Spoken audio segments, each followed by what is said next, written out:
Cermin Pelangi, cerpen karya Didi Irawan. Aku hanya ingin melihat senyum dari lengkungan warna-warni itu. Jelasnya padaku di ruang sepi berukuran 2 x 3 meter yang dipenuhi alat-alat medis.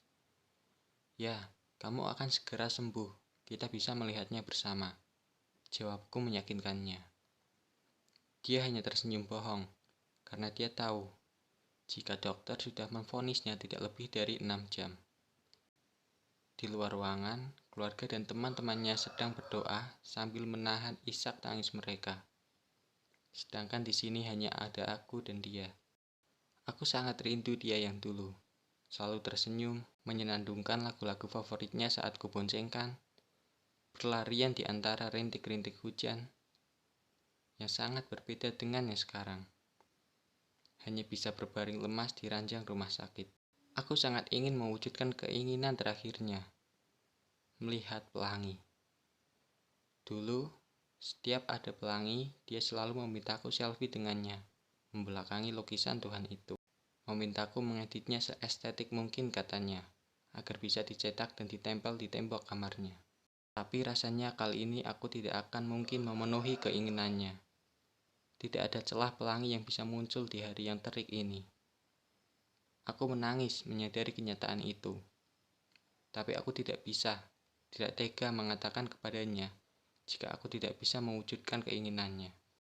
Dengan penuh yakin, aku menggenggam tangan pucatnya, memandang matanya yang bersinar sambil tersenyum, dan berkata, "Akan kubawakan pelangi untukmu." Dia tersenyum dan menangis. Wajahnya lega. "Terima kasih," ujarnya. Perlahan, aku berjalan keluar menuju pintu. Sambil memegang gagang pintu, aku menengok ke arahnya. Terlihat dia sedang tertidur. Pasti dia sangat lelah hari ini, karena banyak yang menjenguknya. "Gimana? Kapan bisa pulang ya?" Pertanyaan-pertanyaan dari teman-temannya yang semakin membuat tubuhku lemas. Keluarga Rina hanya diam dan menangis di bangku pojok ruangan itu. Lalu seorang wanita menghampiriku dan bertanya, apa keinginan terakhirnya? Beliau adalah Ibu Rina. Aku menjawab, dia ingin melihat pelangi untuk terakhir kalinya.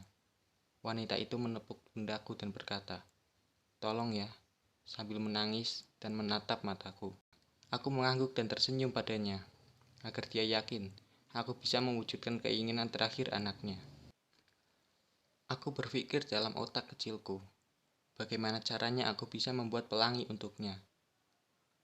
Entah kenapa, aku teringat penjelasan dari guru IPAku, jika kita bisa membuat pelangi menggunakan cermin, air, dan sinar matahari.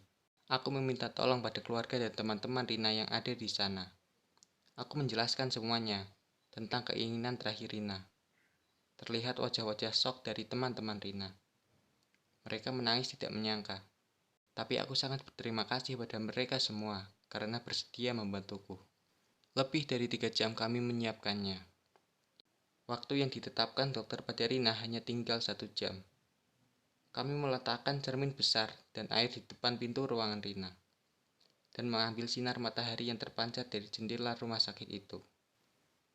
Ketika ibunya membuka pintu, pelangi itu langsung terpancar ke dinding kamarnya. Tapi sayangnya, tubuhnya sudah tidak bernyawa. Kami menangis tak menyangka ia akan pergi secepat ini. Aku yang paling menyesal karena tidak bisa memenuhi keinginannya. Aku menggenggam tangannya sambil meminta maaf. Alangkah terkejutnya, aku menemukan secari kertas yang digenggamnya. Semuanya memandangku. Aku segera membukanya. Tertulis 2 kata dalam kertas itu. "Kamu pelangiku." Oke, buat kalian yang punya cerpen, mau itu cerita pengalaman kalian sendiri, cerita horor, atau apa, jika kalian ingin dibacakan di channel ini, kalian bisa DM di Instagram aku, atau bisa langsung kirim ke email aku. Nanti kalian bisa lihat di deskripsi. Terima kasih.